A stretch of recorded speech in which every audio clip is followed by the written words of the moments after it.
Assalamualaikum warahmatullahi wabarakatuh. Bertemu kembali dengan saya, Dr. Mainar, pada kuliah anatomi fisiologi. Pada kesempatan kali ini kita akan belajar bersama-sama tentang anatomi fisiologi limfatika. Bentar saya share screen dahulu.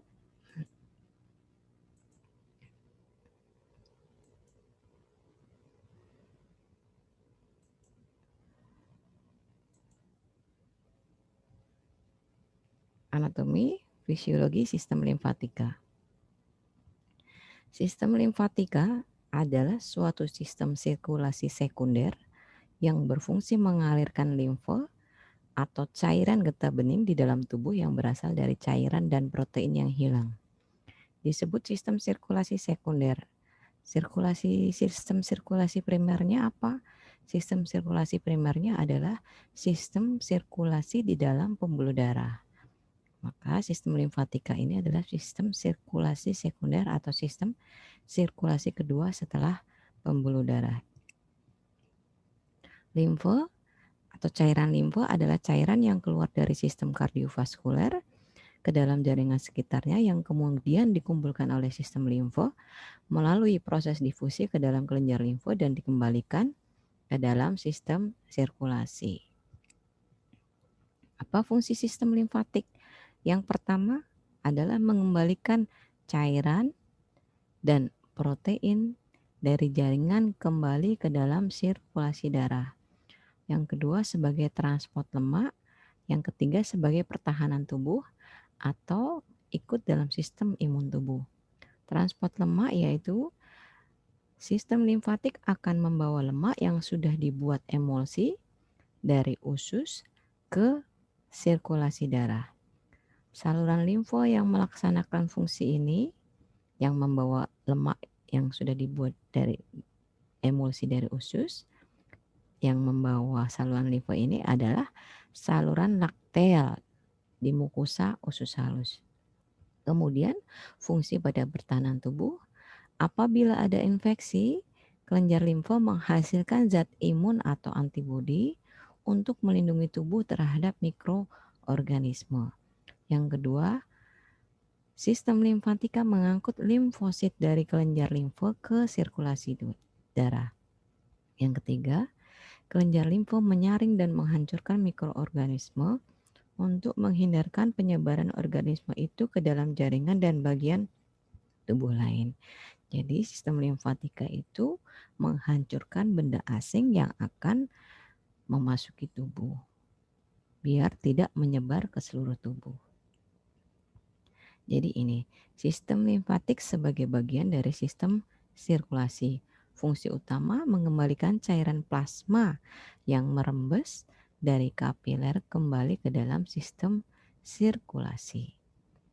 Ini adalah sirkulasi jantung. Adik-adik pasti sudah paham karena kita sudah belajar di anatomi fisiologi kardiovaskuler. Yang berwarna merah adalah aliran darah yang mengandung banyak oksigen.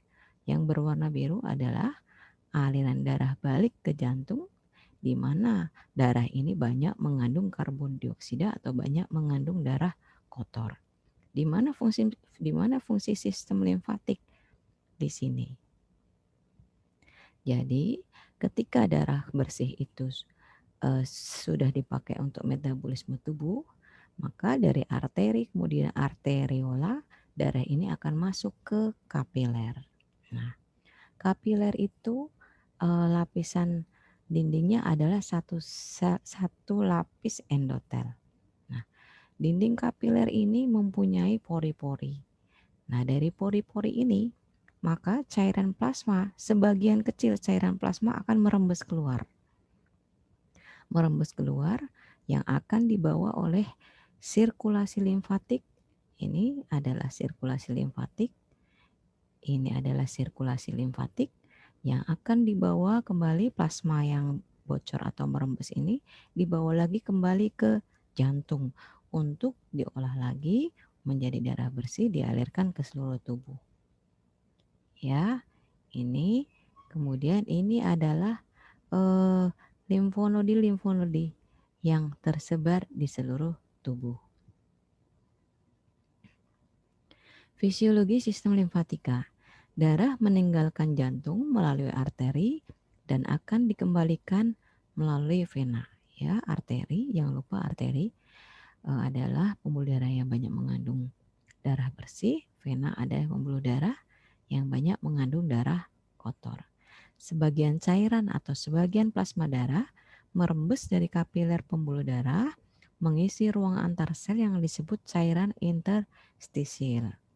Kemudian dari di sini berdifusi ke kapiler limfe, kemudian ke pembuluh limfe, bergerak ke atas dengan adanya kontraksi otot rangka.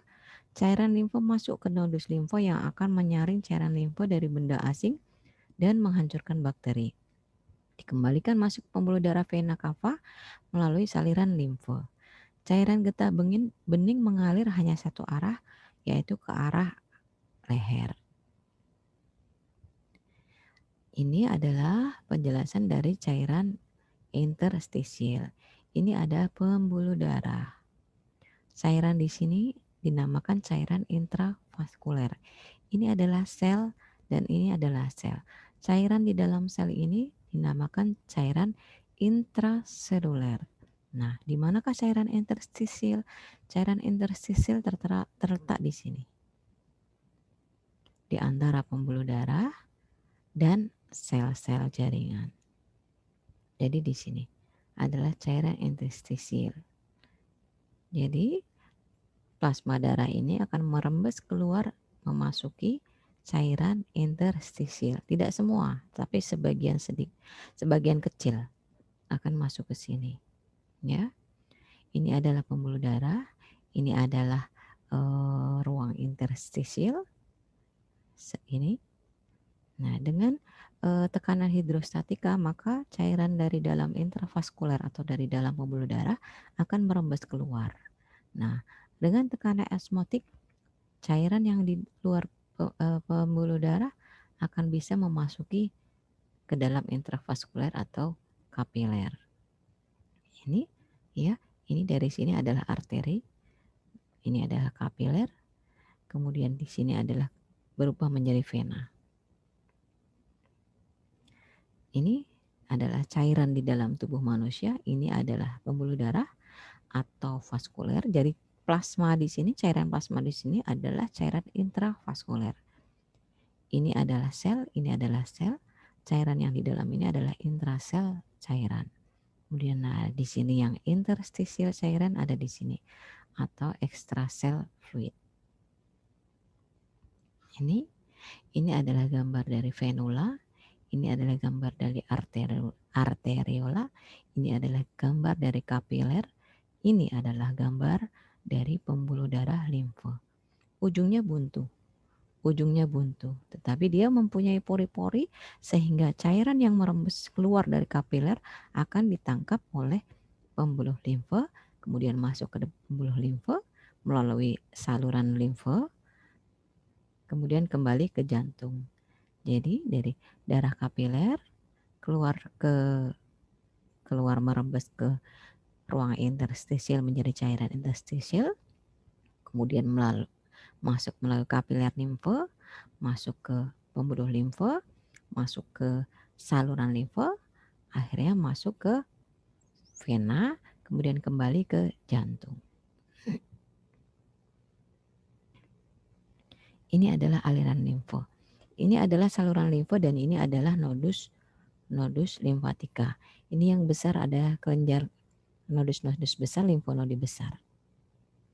Ya, dari bagian bawah tubuh akan dibawa masuk ke vena cava, masuk kembali ke jantung. Dari bagian atas tubuh akan dibawa juga kembali ke jantung melalui vena cava kembali ke atrium jantung. Sama, ini adalah limfonodi. Yang besar ini adalah limfonodi. Ini adalah katup-katupnya. Saluran yang mempunyai banyak katup ini adalah limfonodi. Ya, akan dibawa lagi kembali ke jantung. Jadi urutannya dari kapiler limfe masuk ke pembuluh limfe, masuk ke trunkus limfaticus, masuk ke ductus limfaticus, kembali ke vena cava, kembali ke jantung. Sama ya. Ini limfonodi, ini adalah aliran limfo, ini katup-katup, ini adalah saluran limfo. Saluran limfo itu mempunyai dua saluran limfa utama, yaitu ductus thoraxicus dan ductus lymphaticus dextra.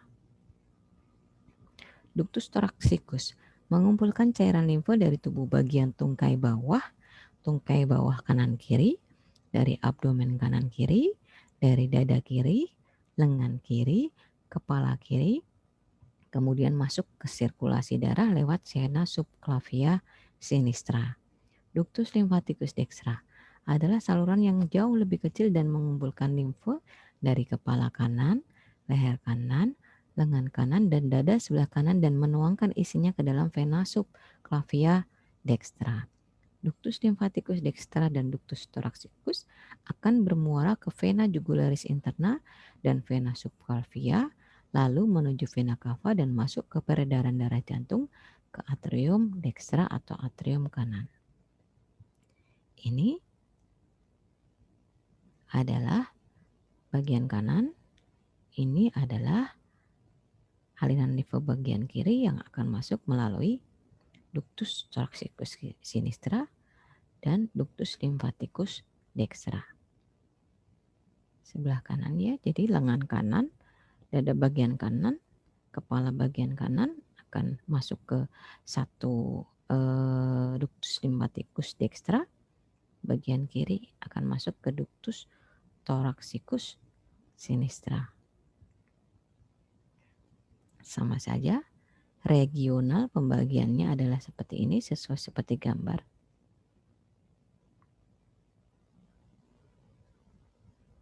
Ini ya adalah ductus lymphaticus dextra dan ini adalah ductus thoraxicus. Kemudian kita menuju ke organ sistem limfatika. Apa organ sistem limfatika? Adalah organ-organ di dalam tubuh kita yang menghasilkan limfosit yang ikut serta dalam sistem imunitas tubuh kita. Apa saja organnya? Thymus, spleen atau lien, kemudian tonsil, kemudian limfonodi atau kelenjar limfe, kemudian sumsum tulang belakang. Sumsum tulang atau bone marrow akan menghasilkan limfosit yang akan berkembang di dalam sumsum tulang menjadi limfosit B. Kelenjar timus. Kelenjar timus ada di dalam tulang rusuk, tepat di belakang tulang dada. Letak bagian atas mediastinum di belakang sternum, tepat di atas jantung.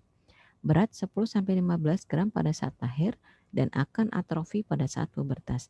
Memiliki 2 lobus dan dibungkus oleh kapsula fibrosa. Kelenjar timus berfungsi sebagai tempat pematangan limfosit sehingga menjadi limfosit T. Timus. Limfosit T matang yang aktif. Sel T aktif ini berguna untuk menghancurkan sel-sel yang terinfeksi atau sel kanker. Kemudian organ ketiga adalah limpa atau lien. Lien adalah kelenjar yang terletak di regio hipogastrium sinistra atau di sebelah atas ginjal kiri, karena lien terletak di kiri. Limpa merupakan organ dari sistem limfatik yang paling besar. Fungsi lien adalah 1. Pembentukan sel darah merah, 2. Metabolisme hemoglobin dan besi, 3. Fagositosis dan respon imun atau dia berperan dalam pembentukan antibodi, filtrasi darah atau menyaring darah dan membuang sel-sel yang abnormal atau yang sudah tua atau rusak. Jadi limpa ini berfungsi untuk mendestruksi sel-sel yang sudah rusak untuk dibuang, dikeluarkan dari tubuh. Anemia pada anemia hemolitik biasanya terjadi splenomegalia atau pembesaran kelenjar limfa, sehingga salah satu terapinya adalah splenektomi atau limpa diangkat. Tujuannya apa? Agar kerapuhan sel darah merah berkurang dengan tujuan untuk memperingan penyakit. Limfa berbeda dengan limpa. Limfa itu adalah cairan limfa. Kalau limpa adalah lien. Organ kemerahan seperti hati. Jadi ini, limpa itu ini kurang lebih di atas ginjal kiri. Ya, di sini letak limpa, lien, atau spleen. Organ sistem limfatik yang berikutnya adalah nodus limfe atau kelenjar limfe atau limfonodi. Berbentuk seperti kacang atau oval yang terletak di sepanjang pembuluh limfe. Nodus limfe tersusun dari sejumlah pembuluh limfe. Jumlahnya 600 sampai 700 nodus limfe. Kelenjar limfe utama terletak di leher, aksila atau ketiak, toraks atau dada, abdomen atau perut, dan lipatan paha. Fungsi nodus limfe yang pertama, menyaring cairan limfe dari benda asing, membentuk limfosit, pembuangan dan penghancuran bakteri. Limfe sebelum masuk aliran darah melalui satu atau banyak kelenjar limfe. Pembuluh limfe aferen atau pembuluh limfe yang membawa limfe masuk kelenjar limfe. Pembuluh limfe eferen, ingat ya, aferen itu menuju, eferen itu meninggalkan. Adalah pembuluh limfe yang membawa limfe keluar dari kelenjar limfe. Dari gambar ya, ini adalah aferen limfe masuk ke nodus limfatikus akan dikeluarkan. Ya, jadi zat-zat atau benda asing akan masuk ke dalam kelenjar limfe. Nah, di sini akan disaring, yang merugikan akan dibuang. Kemudian yang tidak merugikan akan dibawa masuk ke dalam sistem limfatika eferen. Ya, kelenjar getah bening, timus, ini spleen, ya, itu adalah kelenjar getah bening. Kelenjar penghasil getah bening. Ini adalah limfonodi, ini adalah saluran, ini adalah katup-katup ya, pintu-pintu setiap saluran. Antara saluran ini dengan saluran ini ada pintu atau katup. Ini tonsil atau amandel, timus di sini. Kemudian di sini ada limpa atau lien. Kelenjar limfe di kepala dan leher itu ada banyak sekali. Ada di sini posterior auricula atau di belakang telinga, di occipital, kemudian ini di cervical, posterior cervical, ini adalah superficial cervical, ini adalah deep cervical, ya, ini adalah supraclavikular atau di atas tulang klavikula, ini adalah preaurikuler, ini adalah kelenjar parotis. Kalau misalnya terjadi infeksi yang biasa kita kenal parotitis atau gondongan adalah kelenjar parotis. Kemudian ini tonsilar, kemudian ini adalah submental, ini adalah submandibular atau di bawah tulang mandibula. Biasanya pembesaran kelenjar ini contohnya yang sering terjadi adalah pada TB kelenjar. TB kelenjar kadang-kadang menyerang pembuluh getah bening yang ada di leher. Jadi jika kita menemukan benjolan di sekitar leher, di sekitar sesuai dengan anatomi ini, maka kita akan mengkonsultasikan benjolan ini ke spesialis bedah untuk diperiksa lebih lanjut apakah ini benjolan kelenjar biasa atau tidak. Ya, ini adalah kelenjar yang ada di ketiak, kelenjar limfa yang ada di ketiak.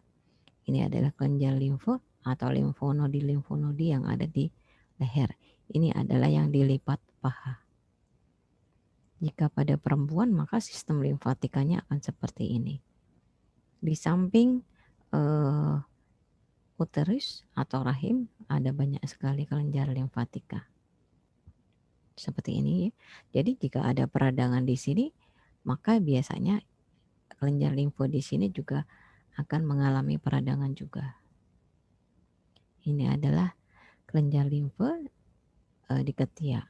Jika terjadi sesuatu di payudara, misalnya infeksi atau kanker atau kanker, maka biasanya juga ditemukan pembesaran kelenjar getah bening.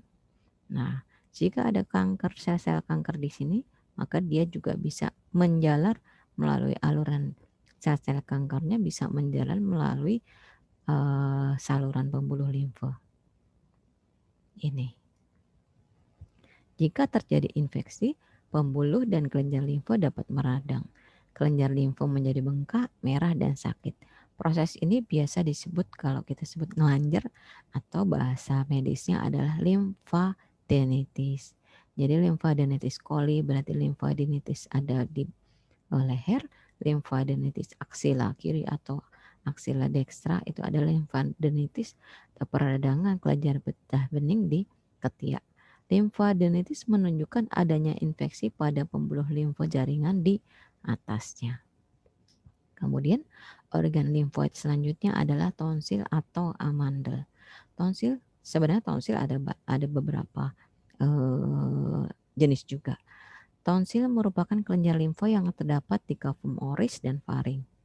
Cavum oris itu adalah rongga mulut dan faring. Ada tonsila pharyngalis, ada tonsila palatina, dan tonsila lingualis. Tonsil merupakan garis depan pertahanan infeksi yang terjadi di mulut, hidung, dan tenggorokan. Jadi, jika makanan, minuman, atau bahkan ada virus yang masuk ke dalam mulut, hidung, dan tenggorokan, maka tonsil adalah benteng pertahanan pertama tubuh kita. Jika tonsil ini bisa menghadapi benda asing dengan baik, maka tonsil tidak akan meradang. Tetapi jika benda asingnya atau tonsil tidak mampu menghadapi benda asing, maka yang terjadi adalah pembengkakan dari amandel atau tonsil ini. Tonsil mempunyai banyak persediaan limfosit. Limfosit ini yang akan bertarung atau berperang dengan benda asing. Ini adalah tonsil, ya, tonsil faringeal karena dia letaknya di faring, tonsil palatina atau amandel, dan tonsil lingualis atau tonsil lidah. Ini di atas ada tonsil faringeal, yang di kanan atau kiri yang biasa kita bilang amandel adalah tonsil palatina. Tonsil lingualis letaknya di lidah, di pangkal lidah. Ini adalah tonsil palatina, ini adalah tonsil palatina, ini adalah adenoid. Adenoid juga termasuk di dalam organ limfoid atau organ-organ yang menghasilkan limfosit. Ini adalah tonsil lingualis, di sini ada banyak tonsil. Ya, ini adalah kalau misalnya kita pembesaran amandel, maka akan ada stadium atau derajat dari pembesaran amandel. Ada stadium 0, derajat 1 atau derajat 0, derajat 1, 2, 3, 4. Bisa kita lihat ketika pada normalnya memang akan terlihat amandel di sini. Jika kita menyoroti, jika kita membuka mulut kemudian disorot dengan senter, maka tetap akan terlihat 2 bulatan di sini. Tapi yang membedakan adalah bengkaknya seberapa besar, kemudian ada peradangan atau tidak. Jadi memang normalnya ada amandel di kanan dan kiri. Tapi jika sudah ada pembengkakan, maka dia akan mulai membesar. Ini derajat 2, ini T1, ini T2. Kalau kita bisa temui di klinik, ini pembengkakan amandel dengan derajat T2, ini T2, T3, T4, T4. Tonsil yang biasanya masuk ke dalam fase operasi adalah amandel atau tonsilitis. Yang satu dia sering mengakibatkan demam, mengakibatkan panas. Yang kedua biasanya jika dia sudah bernanah. Yang ketiga jika dia sudah betul-betul menutupi rongga mulut ini atau saluran untuk masuk ke dalam saluran pencernaan, karena ini akan jelas-jelas mengganggu jalannya makanan. Jadi tidak semua amandel yang membesar itu dioperasi, tetapi kita lihat dulu derajat berapa amandel ini besarnya, derajat berapa. Organ sistem limfatik berikutnya adalah adenoid. Adalah sebuah kelenjar yang berada di dalam hidung atau tenggorokan bagian atas. Bertugas untuk melawan kuman penyebab infeksi dengan cara memerangkap kuman yang masuk melalui mulut dan hidung dan menjaga keseimbangan cairan tubuh. Tidak seperti amandel yang mudah dilihat saat bercermin, adenoid tidak dapat dilihat dengan mudah meski membuka mulut atau hidung dengan lebar. Adenoid juga menghasilkan antibodi untuk membantu tubuh melawan infeksi. Pada anak-anak, kelenjar adenoid akan tumbuh hingga mereka berusia sekitar 3-5 tahun, akan sedikit menyusut setelah anak berusia 5-7 tahun, dan semakin menyusut saat memasuki usia dewasa. Ya, ini adalah adenoid ada di sini. Jadi jika membuka mulut akan tetap sulit untuk dilihat. Yang mudah dilihat adalah tonsil palatina atau amandel. Nah, seperti itu anatomi fisiologi limfatika. Silahkan dipelajari dengan baik. Diulang lagi jika memang belum bisa memahami. Jika ada pertanyaan, silahkan adik-adik untuk chat ke WA saya. BJ masing-masing sudah mempunyai nomor WA saya. Semoga materi kuliah pada saat ini, pada kali ini bisa bermanfaat untuk adik-adik semua. Mohon maaf bila ada kata-kata yang tidak baik atau tidak berkenan di hati adik-adik. Saya akhiri. Wassalamualaikum warahmatullahi wabarakatuh.